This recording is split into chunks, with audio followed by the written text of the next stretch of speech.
Rainbow Six, competitive game 5v5 where there is more than just shooting. You got rifling, explosions, grenade, abilities, troll, toxicities, look up, server crashes, and yes, of course, it was created by boobies. Listen up, panitas. Rainbow Six has been in the market for more than 10 years, to be more specific, since 2013. And believe me, since that year the game has not only had excellent improvements, but also a great decline in many aspects. That's why I bring you... You see, if there is something I absolutely love playing nowadays, it's offline games.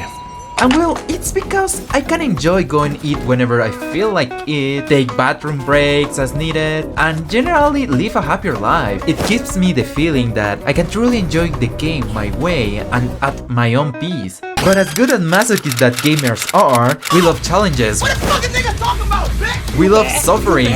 You mad? Stop straight! We love the sensation of our blood boiling to the point that we want to smash the monitor. There is also those competitive games that by nature are addictive. LOL, Valorant, Counter-Strike, Call of Duty, games where you end up staying until 3 AM because XX_motherfucker killed you twice in a row and you just cannot go to bed until you win at least one match against them.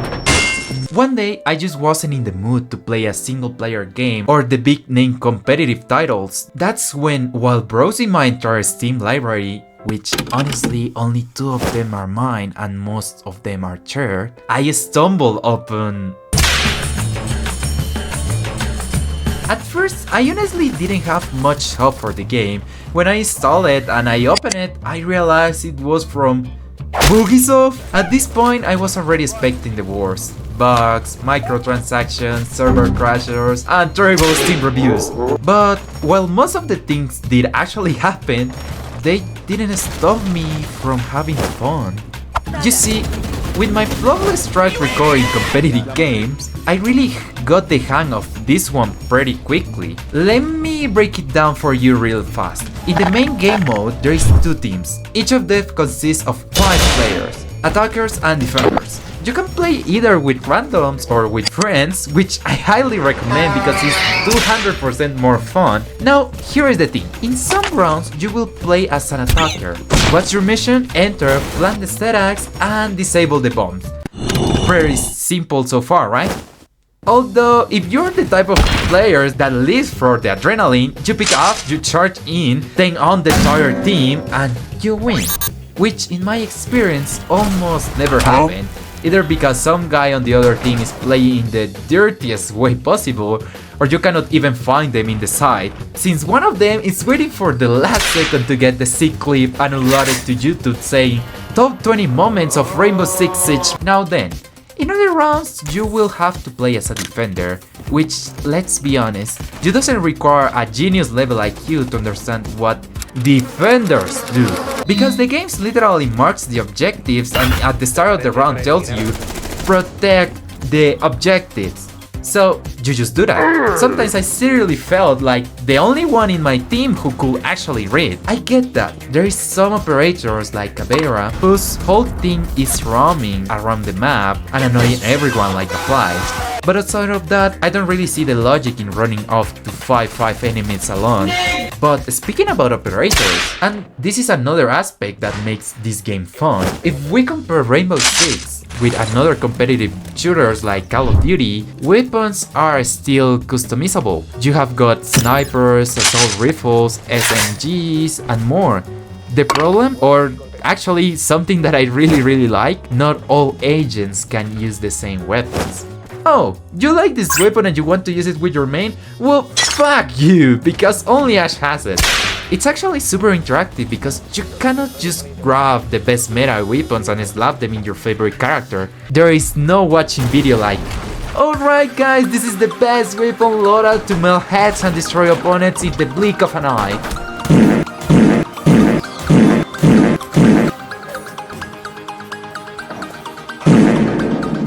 Instead, you have to try out different agents to find the right combination. wherever you're attacking or defending. If you're attacking, well, you have a huge variety of agents to match your playstyle. Do you love trolling the match and dying first every round? Well, then Ash is your agent. Do you like being useful and blowing up every wall in your path? Wait, not that wall! Yes, these walls. Well, then you have got the breachers, like Hibana, Termat, Ace or Maverick. And yeah, you have got a ton of other agents for either attacking or defending. The game really brings you out competitiveness and teamwork, where you have to build a solid strategy for each agent to have their role. Even if you are a lean-armed, low-stated noob like me, you can still grab a shield and let your team fire from behind while you suck all the bullets. Or you can set up the sweetest tryhard spot ever created in history using mirror windows, making everyone's life a nightmare, blasting your own teammates with a shotgun rounds just because they dare to take your spot. And speaking about spots, another major element to consider is the maps, even though they aren't super varied because wait, not Oregon again. You see, in competitive mode, the game gives you quite few options, including banning operators. You don't like Fenrir because you're in one of those matches where you just want to rush in? Oh great, now I'm blind. You want to go through this window? Oh great, I just ate a trap. You want to... or you want to... well, I think you get the point. The system allows you and your teammates to ban operators from the match, which 99% of the time is the most broken operator of the season. Each map comes with advantages for some agents and disadvantages for others. Sometimes your front spots just won't work because the traps are way too visible from multiple angles. Your intense shield rush with Montage or Ash won't work either because the map just isn't built for it. This opens up a tons of possibilities and new ways to play defending on the map. There is a real sense of satisfaction in knowing exactly what to do in each situation, experimenting with new areas, or memorizing them just to wallbang your enemies through surface. At this point, most of the players already know every bomb spawn location in every map, meanwhile I cannot even find the damn stairs. But that's enough praise for the game. At the end of the day, it's Ubisoft we are talking about, so let's get into the bag.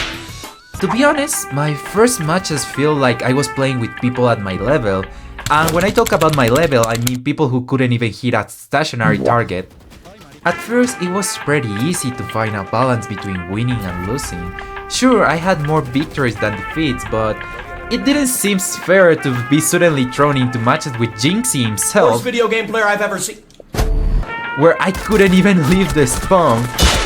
Competitive games nowadays have systems to measure skills level, like the piece of cardboard, wood, bronze, silver, and so on. And there is the MMR system, which determines how many points you earn. So if you're an average player like me, you don't end up facing the dude that has not seen the sun in years.